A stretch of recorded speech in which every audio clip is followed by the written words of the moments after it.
அந்த காலம்தான் நன்றாக இருந்தது. பேருந்துக்குள் கொணர்ந்து மாலை முரசு விற்பார்கள். எந்த நிறுத்தத்தில் ஏறினாலும் அமர இடம் கிடைக்கும். மிதிவண்டி வைத்திருந்தோம். நான் பஞ்சரோட்ட பழகியிருந்தேன். எம்ஜிஆர் உயிரோடு இருந்தார். கலைஞரின் அறிக்கைகளை தேடி பிடித்தோம். எல்லா வீடுகளிலும் முதல் மரியாதை பாடல் ஒலித்தது. வானொலி நாடகங்களை ரசித்து கேட்டோம். சாவி இதயம் பேசுகிறது பத்திரிகைகள் வந்தன. எல்லாருமே அரசு பள்ளிகளில் படித்தோம். சாலையில் எப்போதாவது ஒரு வண்டி போகும். மழை நின்று நிதானமாக பெய்யும்.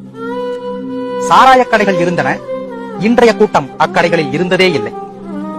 தமிழாசிரியர்கள் தன்னிகரற்று விளங்கினார்கள். நல்ல நூல்களுக்கு அன்னம் பதிப்பகம்தான். வேலைக்கு போகாதவன் எந்த குடும்பத்திற்கும் பாரமாயில்லை. எளிதில் மணப்பெண் கிடைத்தாள். வெஸ்ட் இண்டீஸை வெல்லவே முடியாது. சந்தைக்கு போக 10 ரூபாய் போதும். முடிவெட்ட 2 ரூபாய் தான். நகரத்தின் எல்லா கடைகளிலும் மிரட்சியின்றி நுழைய முடியும். யுவதிகள் பாவாடை தாவணி உடுத்தினர். சிலிண்டர் மூடுதுணி போல் யாரும் நைட்டி அணியவில்லை. ராமராஜனை விரும்பி ரசித்தோம்.